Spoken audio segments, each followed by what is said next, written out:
सभी लोगों का बहुत बहुत स्वागत है। चलिए हम लोग क्वेश्चन डिस्कस करते हैं। In a competitive exam 5 marks are awarded for every correct answer and for every wrong answer 2 marks are deducted. Satvik scored 32 marks in the examination. If 4 marks had been awarded for each correct answer and 1 mark had been deducted for each incorrect answer, Satvik would have scored 34 marks. If Satvik attempted all the questions, how many questions were there in the test? यहाँ पे ये कह रहा है कि 5 marks जो हैं उसे मिल रहे हैं एवरी करेक्ट आंसर पे. तो सपोज उसने x करेक्ट आंसर किए तो उसे कितने मार्क्स मिलेंगे? उसे मिलेंगे 5 इंटू एक्स मार्क्स. और उसके 2 मार्क्स जो हैं वो घट रहे हैं एवरी रॉन्ग आंसर पे. तो अगर उसने y रॉन्ग आंसर किए हैं तो उसे कितने मार्क्स घटेंगे? 2y उसके घट जाएंगे. इसके बाद जो सात्विक है वो 32 नंबर स्कोर कर रहा है, इज इक्वल टू 32. सेम यहाँ पे जो 4 मार्क्स हैं उसके बढ़ रहे हैं एवरी करेक्ट आंसर पे. तो यहाँ पे हो जाएगा 4x और 1 मार्क्स जो है हो रहे हैं वो घट रहे हैं एवरी रॉन्ग आंसर पे. अगर उसने y आंसर गलत किए हैं तो माइनस यहाँ पे y हो जाएगा जो कि इक्वल है 34 के. एग्जाम में आपका पहला काम होता है इक्वेशन बनाना, दूसरा काम होता है इक्वेशन को कितने जल्दी सॉल्व कर सकें. तो यहाँ पे हमें y दिख रहा है, यहाँ पे 2y दिख रहा है, तो इसमें हम लोग 2 से मल्टीप्लाई कर देंगे. जब इसमें 2 से मल्टीप्लाई करेंगे तो यहाँ पे हो जाएगा 8x minus 2y is equal to 34 into 2 which is 68. अब हमने इस वाले इक्वेशन से इसको बनाया है तो इसका हमें अब रिक्वायरमेंट नहीं है, तो इसे मैं मिटा देता हूं. अब यहाँ पे देखें, यहाँ पे साइन बस चेंज कर दें. यहाँ पे प्लस साइन है तो यहाँ माइनस लगा दें, यहाँ माइनस साइन है तो यहाँ प्लस लगा दें, और यहाँ प्लस साइन है तो माइनस लगा दें, और दोनों इक्वेशन को आपस में जोड़ दें. जब दोनों इक्वेशन को आपस में जोड़ेंगे तो यहाँ पे आएगा माइनस 3x माइनस 2y से प्लस 2y, यहाँ कैंसिल हो जाएगा और हमारे पास होगा minus 68 plus 32 which is equal to minus 36. ये माइनस माइनस कैंसिल हो जाएगा और हम अगर x की वैल्यू निकालते हैं तो जो हमारा x होगा x इज इक्वल टू हो जाएगा 36 अपॉन में 3 विच इज इक्वल टू 12. अब x की वैल्यू को यहाँ पुट कर दीजिए तो 12 5 60 हो गया. यहाँ पे 60 ये लिख देंगे यहाँ पे, और 32 जो है वो इधर आ जाएगा तो minus 32 is equal to 2y. ठीक है, 60 माइनस 32 28 हो जाएगा. 28 is equal to y means y is equal to हमारे पास आ गया 14, और 14 प्लस 12 हमारे पास क्या होगा? 14 plus 12 is equal to 26 which is our correct answer. Next question देखते हैं.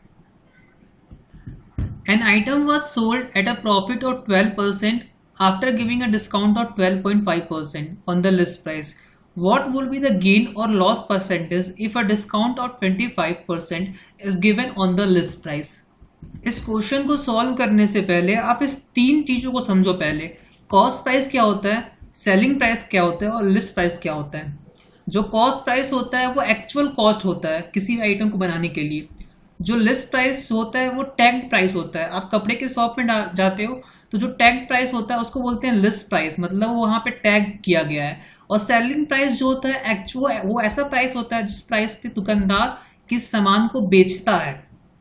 तो कॉस्ट प्राइस हमारा इनिशियल कॉस्ट होता है, लिस्ट प्राइस जो हम लोग टैग करते हैं, और सेलिंग प्राइस जिस कॉस्ट पे हम लोग बेचते हैं.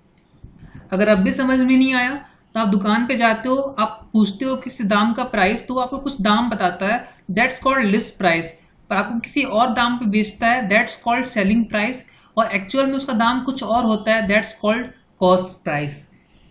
अगर अब भी समझ में नहीं आया, इस तरह समझो कि कॉस्ट प्राइस, अगर आप एक दुकानदार हो तो आपके लिए जो कॉस्ट प्राइस है वो ऐसा दाम है जिस दाम पे आपने किस सामान को खरीदा है, और लिस्ट प्राइस आपके लिए वो दाम है जिस दाम पे आप उस सामान को बेचना चाहते हो, और सेलिंग प्राइस आपके लिए वो दाम है जिस दाम पे आपने सामान को एक्चुअल में बेचा है.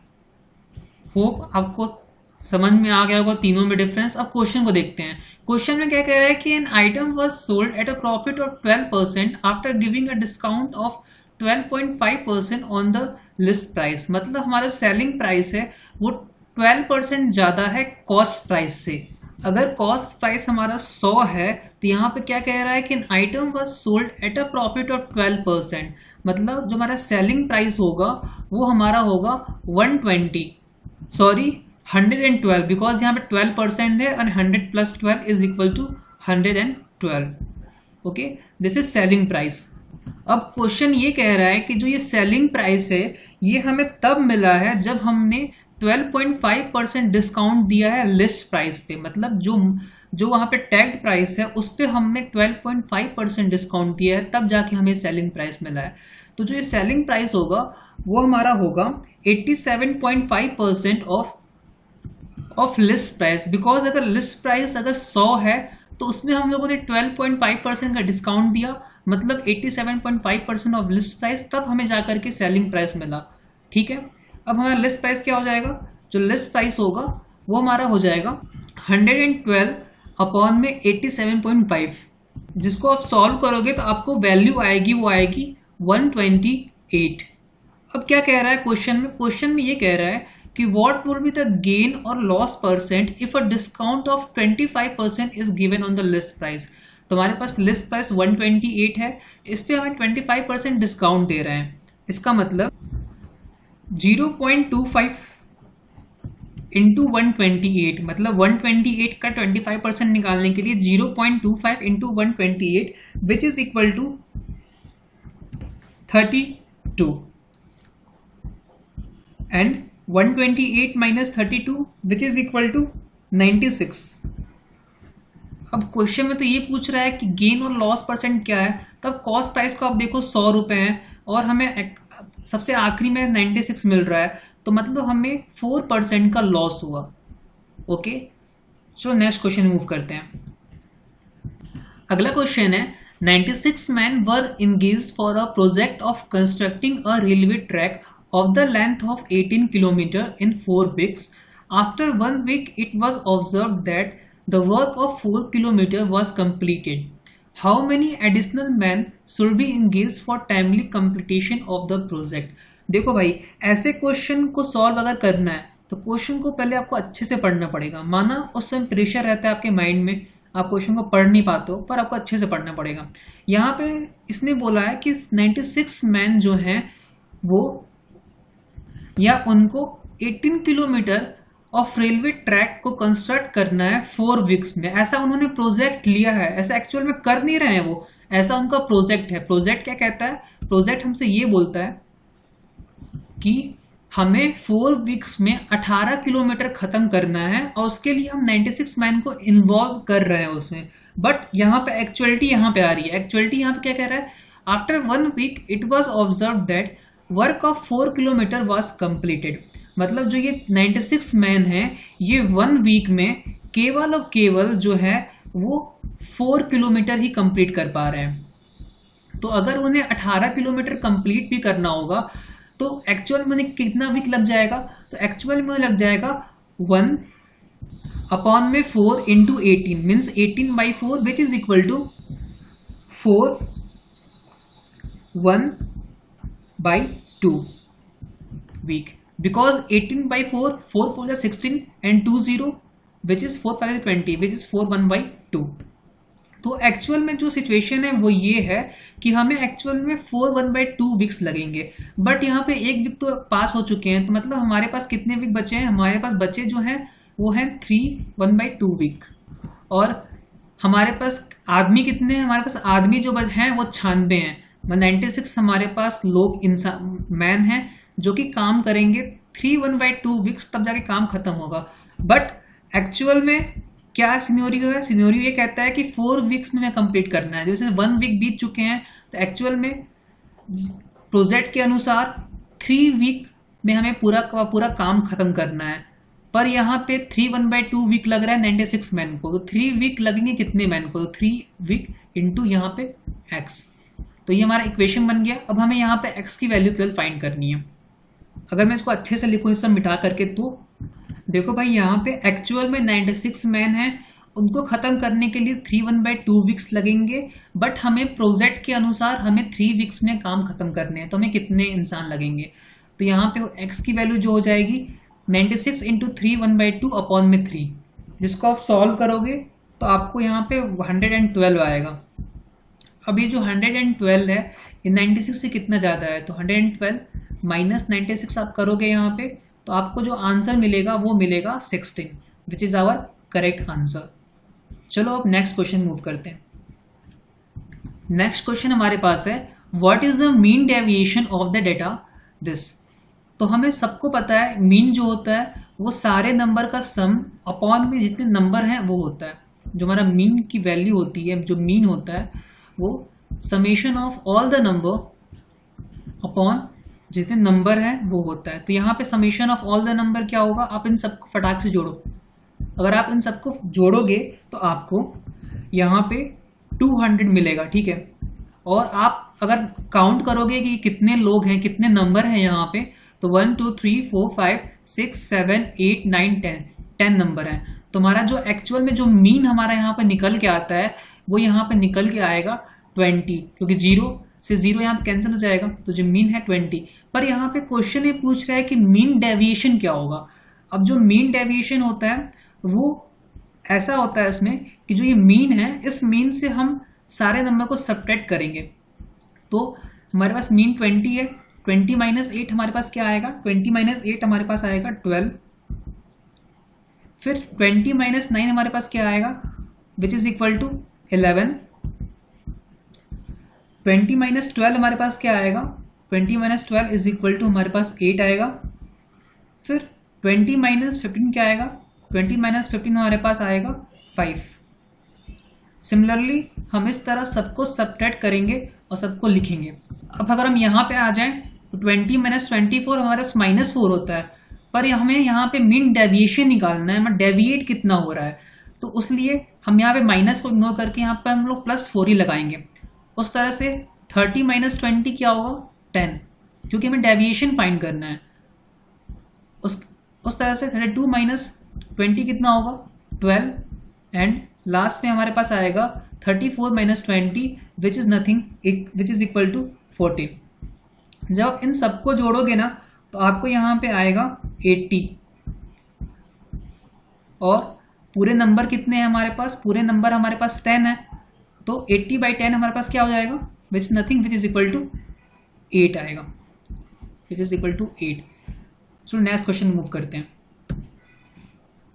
अगला क्वेश्चन हमारे पास है what is the value of 0.000128 -1/7। Means ये पावर में, ठीक है, -1/7। तो जब भी आपके सामने ऐसा क्वेश्चन आए तो आप ये सोचा करो कि जो पावर में जो ये नीचे नंबर है इसको हम लोग कैसे हटा दें। तो उसके लिए आप यहाँ पे देखो, यहाँ पे जो पॉइंट है उसके बाद से यहाँ पे कितने डिजिट है, 1 2 3 4 5 6 7 डिजिट है। तो इसको हम लिख सकते हैं 10 रेज टू पावर -7, और इस 128 को लिख सकते हैं हम लोग 2 रेज टू पावर 7। तो 10 raise to power -7 into 2 raise to power 7 which is nothing, which is equal to 128। तो जब हम लोग इन दोनों को मल्टीप्लाई करेंगे तो हमारे पास ये नंबर आ जाएगा एक्चुअल में। अब इसके पावर में जो है हमारे पास क्या है, -1/7 है। हम लोग इसको ऐसा भी सकते हैं 10 -7 इंटू -1/7, -1/7 यहाँ जाके इंटू जाएगा, तो यहाँ 7 से 7 यहाँ पे कट हो जाएगा और माइनस से माइनस यहाँ प्लस हो जाएगा, मतलब 10 का पावर हमारे पास 1 आ जाएगा। इंटू हमारे पास क्या है, 2 रेज टू पावर 7 है, तो यहाँ पे 7 से 7 कट जाएगा, 2 रेज टू पावर -1 आ जाएगा, which is nothing, which is equal to 1/2। ये वाला पॉइंट समझ में आया। फिर से देखिए यहाँ पे 2 रेज टू पावर 7 है, ये -1/7 है, तो 7 से 7 यहाँ पे कैंसिल हो जाएगा, तो 2 रेज टू पावर -1 आ जाएगा, और 2 रेज टू पावर -1 को हम लोग यहाँ पे 1/2 भी लिख सकते हैं। अगर हम लोग इसको अच्छे से लिखें तो ये एक्चुअल में ये हो जाएगा 10/2 which is nothing equal to 5। Hope so समझ में आया हो आपको। नेक्स्ट क्वेश्चन देखते हैं। What is the diameter of a solid right circular cylinder whose height is 6 cm and the area of the curved surface is 5 times the combined area of the two flat surfaces? अब हमारे पास जो curve surface area होता है cylinder का वो होता है 2πRh। Curve surface area का मतलब होता है जो ये वाला एरिया होता है that's called curve surface area, और जो ऊपर हमारे पास होता है ये सर्कल होता है, ये दो, तो इसको हम लोग नहीं लेते हैं कर्व सरफेस एरिया में। तो यहाँ पे क्वेश्चन में क्या कह रहा है कि the area of curve surface is 5 times the combined area of 2 flat surface. तो फ्लैट सरफेस हमारे पास ये स्क्वायर है, ठीक है, ये 2 स्क्वायर है, ठीक है। ये बोल रहा है कंबाइंड एरिया। कंबाइंड एरिया का मतलब होता है अगर area of circle pi r square है इसका, देन कंबाइंड एरिया मतलब pi r square plus pi r square मतलब 2 पाई आर स्क्वायर। तो जो ये 2 पाई आर एच है वो इक्वल है actually 5 times the combined area of 2 flat surface. मतलब यहाँ पे हो जाएगा 5 into combined area 2 flat surface, मतलब इसका एरिया और इसका एरिया प्लस करना है। तो पाई आर स्क्वायर क्योंकि सर्कल होता है एंड पाई आर स्क्वायर, तो 2 पाई आर स्क्वायर यहाँ हो जाएगा 2 पाई आर स्क्वायर। अब यहाँ पे देखिए, यहाँ पे जो पाई है, पाई से पाई यहाँ पे कैंसिल हो जाएगा, 2 से 2 यहाँ पे कैंसिल हो जाएगा, एक 1 आर से हमारे पास 1 आर जो है इसका कैंसिल हो जाएगा, ठीक है। और हाइट जो हमारे पास है वो 6 सेंटीमीटर गिवन है, तो यहाँ पे 6 हाइट जो हमारे पास 6 सेंटीमीटर है, तो h which is 6 is equal to, यहाँ पे हमारे पास 1 आर बचा है क्योंकि हम लोगों ने एक आर कैंसिल किया है, तो ये हो जाएगा इज इक्वल टू 5 आर। अब r की वैल्यू क्या होगी, जो r की वैल्यू हो जाएगी वो जाएगी 6/5 which is equal to 1.2। But अब क्वेश्चन ध्यान से पढ़ना है, क्वेश्चन में आपसे ये पूछ रहा है कि हमें डायमीटर फाइंड करना है। डायमीटर जो होता है वो रेडियस का दुगना होता है, तो 1.2 into 2 which is equal 2.4। Option 1.2 भी है, तो आप जल्दीबाजी 1.2 लगा सकते हैं, पर आपको क्वेश्चन ध्यान से पढ़ना है, क्वेश्चन डायमीटर पूछ रहा है। तो 1.2 into 2 which is equal 2.4, right answer. अगला क्वेश्चन देखते हैं। अगला क्वेश्चन बोल रहा है the collection of numbers which comprise the data given below is arranged in ascending order. If the median of data is 12.5 then what is the value of n। Median क्या होता है, मीडियन जो होता है, जो इसके जो बीच की वैल्यू होती है वो मीडियन होता है। बट यहाँ पे देखो कितने वैल्यूज है, यहाँ वैल्यूज है 1 2 3 4 5 6 7 8। तो 8 का जो बीच का वैल्यू होगा वो 4.5 होगा, यानी कि जो ये 4th नंबर है और जो ये 5th नंबर है इसको आप जोड़ोगे आपस में और 2 से डिवाइड करोगे तो 12.5 के इक्वल होगा। तो यहाँ पे n-1 और प्लस 15 करोगे तो यहाँ हो जाएगा n-1 और यहाँ पे है प्लस 15। इसको आपने जोड़ दिया और इसको आपको 2 से डिवाइड करना है, तब जाके आपकी जो वैल्यू होगी वो आएगी 12.5 के equal.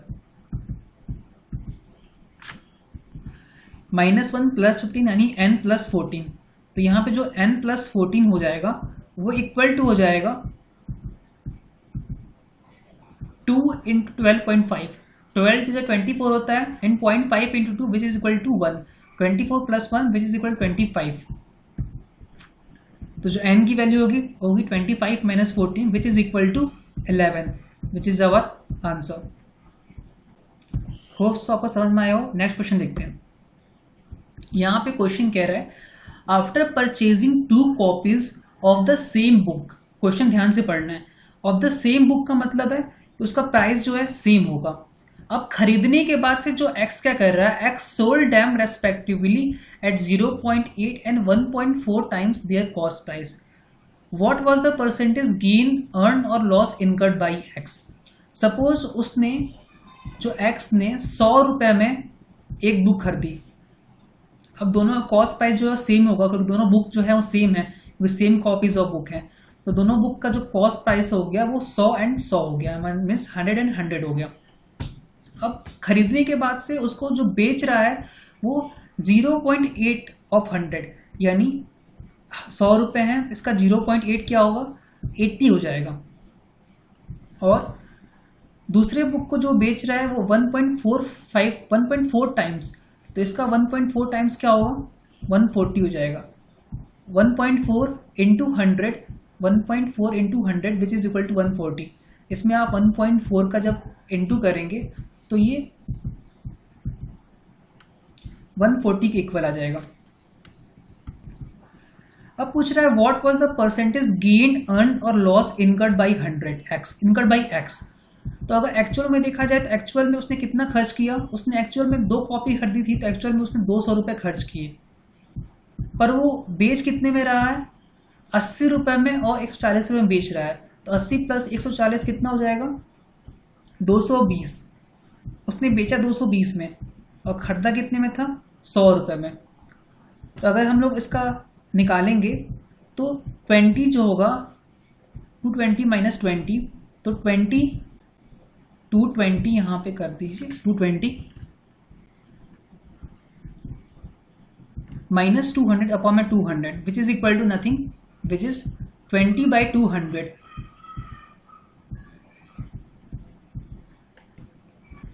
Which is equal to 1/10। आप इसको यहाँ से काट दो एंड ये 1/10 के इक्वल होगा, which is nothing, which is equal to 10%। तो मतलब वो अगर 220 रुपये में बेच रहा है 200 में खरीद करके, तो उसे 10% प्रॉफिट हो गया। नेक्स्ट क्वेश्चन देखते हैं, ये बहुत ही इंपॉर्टेंट क्वेश्चन है। A file of cadets consisting of 10 rows and 5 columns measure 420 metre in length. Cadets का मतलब होता है जो एनसीसी के जवान हैं उनको बोलते हैं कैडेट्स।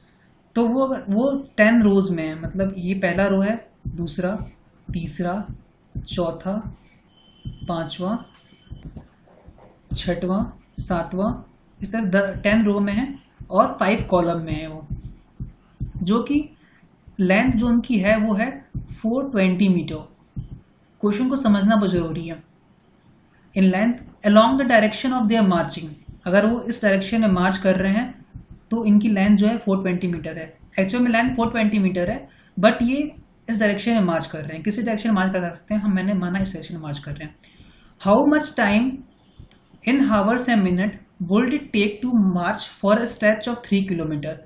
मतलब हमारे पास जो पाथ है वो 3 किलोमीटर का हमारे पास पाथ है, उसको मार्च करना है, कितना मिनट ये लेंगे, कितना हावर मिनट लेंगे। If the stride of each cadet is 80 centimetre and he takes 57 strides per minute, तो 3 किलोमीटर इस पूरे के पूरे कैडेट को ट्रेवल करना है। ठीक है, 3 किलोमीटर ट्रेवल करना है। 3 किलोमीटर होता है 3000 मीटर, यानी 3000 यहाँ मीटर, और खुद ही उनका लेंथ 420 है, 420 है।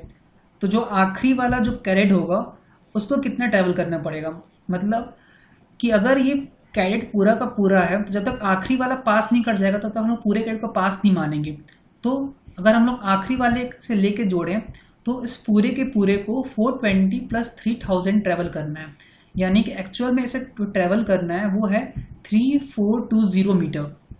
अब स्ट्राइड की लेंथ यहाँ पे दी है 80 सेंटीमीटर और कह रहा है कि 57 स्ट्राइड पर मिनट, तो मतलब 80 × 57 सेंटीमीटर पर मिनट ये पूरा का पूरा ट्रैवल कर रहा है, पूरी की पूरी कैडेट ट्रैवल कर रही है। तो 80 × 57 कितना हो जाएगा, which is equal to 4560 centimetre. मतलब इतना सेंटीमीटर ये पूरा का पूरा कैडेट जो है वो 1 मिनट में ट्रैवल कर रहा है। तो हमें डिस्टेंस है वो मीटर में है, इसको अगर हम लोग मीटर में कन्वर्ट करेंगे तो ये इक्वल हो जाएगा 45.6 मीटर। मतलब पूरा का पूरा जो कैडेट है वो 45.6 मीटर जो है वो 1 मिनट में ट्रैवल कर रहा है, और ट्रैवल कितना करना है उसे 3420 मीटर। तो कितने मिनट लगेंगे, 3420 अपॉन में 45.6। अगर आप इस लोग इसे सॉल्व करते हैं तो आपको मिलेगा 75 मिनट। 75 मिनट क्या होता है, 1 आवर + 15 मिनट। 75 को स्प्लिट करेंगे आप तो 60 मिनट का जो होता है वो 1 आवर होता है, तो 60 और ये 15, तो यानी हमारे पास कितने हो गए, 1 आवर एंड 15 मिनट यहाँ पे हो गए। होप तो समझ में आया होगा आप सबको ये क्वेश्चन। तो ये 1 आवर 50 मिनट आंसर हो गया। नेक्स्ट क्वेश्चन देखते हैं। ये सबसे इजीएस्ट क्वेश्चन था बट बहुत ही कंफ्यूजन क्वेश्चन था। अगर आपने क्वेश्चन को सही से नहीं पढ़ा तो आप कैच नहीं कर पाएंगे। यहाँ पूछ रहा है the mean of a set of data is 5, what will the mean if 10 is subtracted from each data. Mean क्या होता है, मीन जो सारे वैल्यू को आप जो मीन का एक्चुअल फॉर्मूला क्या होता है, मीन जो होता है वो सम ऑफ ऑल वैल्यू होता है अपॉन नंबर ऑफ वैल्यू। तो मतलब मीन को आप कह सकते हो अगर 10 नंबर हैं तो मीन जो होता है वो एवरेज होता है सबका। तो अगर मीन में से अगर हम 10 माइनस कर रहे हैं तो हम लोग उस नंबर में से 10 माइनस करेंगे। समझ में आ रहा है। तो इसे पूछ रहा है what will the mean if 10 is subtracted from each data. तो मतलब अगर नंबर में से 10 माइनस कर रहे हैं तो मीन में से 10 माइनस करेंगे। तो मीन हमारे पास पहले से ही हमारे पास 5 है, तो अगर हम लोग 5 में से 10 माइनस करते हैं तो कुछ नहीं हमें मिलेगा, मिलेगा -5। बहुत ही सिंपल और बहुत ही स्ट्रेट फॉरवर्ड क्वेश्चन पूछा गया था। समझना मुश्किल था क्योंकि उस समय आपके माइंड में प्रेशर बहुत ज़्यादा होता है, आपको ख़त्म करना होता है उतने क्वेश्चन बहुत ही कम मिनट में, तो उस समय इतना सोच नहीं पाते हो आप, आपको ध्यान सोचने पड़ेगा टेस्ट के समय। तो ये हमने 10 क्वेश्चन जो हमने समझे हैं, होप सो आपको पूरे के पूरे क्वेश्चन समझ में आए हो। अगर आपको समझ में आया तो आप चैनल को सब्सक्राइब करना मत भूलें। अगर आपको और वीडियो चाहिए इस तरह से तो आप हमें बताएं कमेंट सेक्शन में, हम और वीडियो लेके आएंगे आपके लिए। Thank you for watching.